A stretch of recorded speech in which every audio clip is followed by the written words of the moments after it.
राधे राधे महाराज जी। महाराज जी, कभी कभी सत्व गुण में और कभी कभी रजोगुण में जीता हूँ।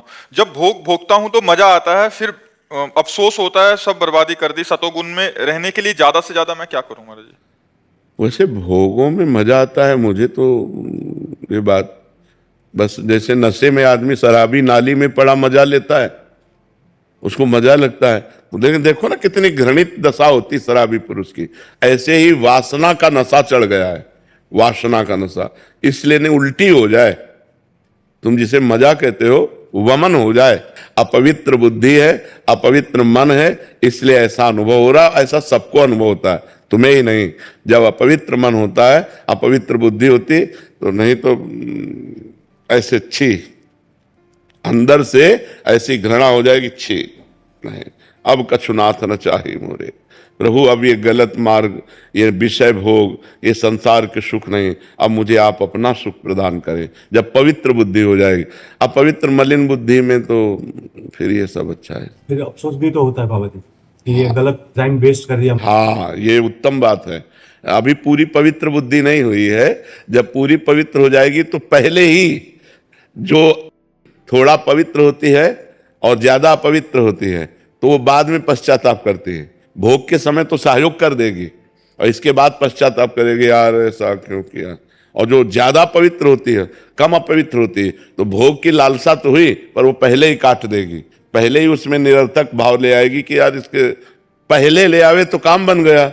अब पीटने के बाद फिर ज्ञान उपदेश हो तो फायदा क्या हो गया। माया ने पीट दिया, अब बाद में उपदेश हो रहा, यार ये समय बर्बाद गया, ये व्यर्थ की वासना बढ़ रही है, व्यर्थ का अनुभव बढ़ रहा है संसार सुख का, ये तो बहुत गलत है।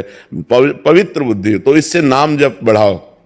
जितना नाम जब बढ़ाओगे उतनी बुद्धि पवित्र होती जाएगी। और पवित्र बुद्धि का लक्षण उसे रमा विलास राम अनुरागी तजत बमन जिम जन बड़भागी।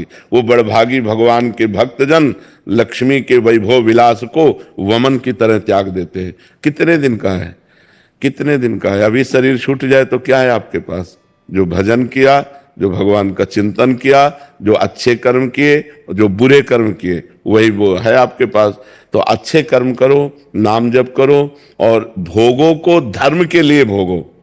अब जैसे आपकी पत्नी है, अब आप परमार्थ पे चल रहे हो और उसकी इच्छा है तो भगवान को प्रणाम करके, भगवान का चिंतन करते हुए कि यद्यपि इसमें सुख नहीं है पर वो अर्धांगिनी है, उसकी इच्छा पूर्ति के लिए हम ऐसा कर्म कर रहे हैं, बगैर इसमें कोई तत्व नहीं, तो आप कर्म भी हो गया और आप फंसे भी नहीं, क्योंकि आपकी रुचि नहीं है।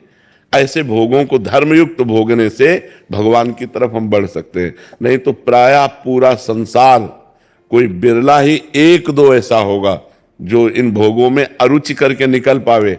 नहीं तो कोई भोग रहा है रुचि पूर्वक और कोई रुचि है पर भोग नहीं मिल रहा है। कोई रुचि है पर भोग इसलिए नहीं भोग रहा कि हमें भगवान की प्राप्ति करनी, पर रुचि है। कोई विरला ऐसा होगा जिसकी भोगों में रुचि नहीं है और भगवान प्रिय लग रहे हैं। इसलिए नाम जप करो और आगे बढ़ो। शीतल जी। श्री हरिवंश महाराज जी। महाराज जी, आपके चरणों में कोटि कोटि प्रणाम। महाराज जी, कन कन में भगवान हैं, तब एक ही समय में करोड़ों अरबों के मन में कैसे सुन समझ लेते हैं? वे अपनी लीलाएं भी उसी समय ही करते हैं समस्त। क्योंकि इंद्रियाणाम मनश्चास्मि, वही मन बने हुए हैं। इंद्रियों में मन मैं हूं, भगवान कह रहे ना। तो तुम कहते हो मन की सुन कैसे लेते हो? वो मन ही बने हुए हैं, वही मन बने हुए हैं, सबके मन वही बने हुए हैं। जैसे एक शीशा में देखो तो हम अकेले, और करोड़ों शीशा तोड़ करके मकान बना दो और उसमें देखो तो तुम ही दिखाई दोगे ना। तो अब करोड़ों दिखाई दे रहे हो लेकिन हो तुम ही, है नहीं? ऐसे ही एक भगवान सच्चिदानंद, एक करोड़ों शरीर दिखाई दे रहे और वो सबके अंदर बैठा हुआ है, सबकी सुन रहा है। हम लोग प्राकृतिक बुद्धि वाले हैं, हमारी प्राकृतिक श्रवणेंद्रिय है, तो 100 आवाज हम एक साथ नहीं सुन सकते। वो 1 अरब आवाज एक साथ सुनकर 1 अरब लोगों को एक साथ उत्तर दे देगा। इसीलिए वो भगवान है, इसीलिए वो परमात्मा है। समझ रहे ना? तो उसकी सामर्थ्य तो अनंत है, उसकी सामर्थ्य अनंत।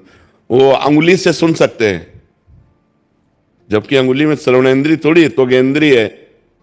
वो अंगुली से सुन सकते हैं, वो कान से खा सकते हैं, वो पैर से सूंघ सकते हैं। सच्चिदानंद है, सब कुछ सच्चिदानंद में सामर्थ्य होते। अपने लोग प्राकृतिक केवल कान से सुन सकते हैं, और 100 आवाज एक साथ हो रही हो तो हम पहचान नहीं सकते कि कौन क्या बोल रहा है। वो एक असंख्य लोग बोले एक साथ तो सबको उत्तर भगवान दे देंगे। भगवान भगवान है ना, भगवान की सामर्थ्य अनंत है। वही सबके मन बैठे हुए बने हुए, वही सबकी आत्मा बने हुए, वही सबकी बुद्धि बने हुए। सही पूछो तो वही सब कुछ बने हुए हैं, उनके सिवा कुछ है ही नहीं। तो अपनी बात अपने सुन लेते हैं ना, ऐसे भगवान सबकी बात सुन लेते हैं।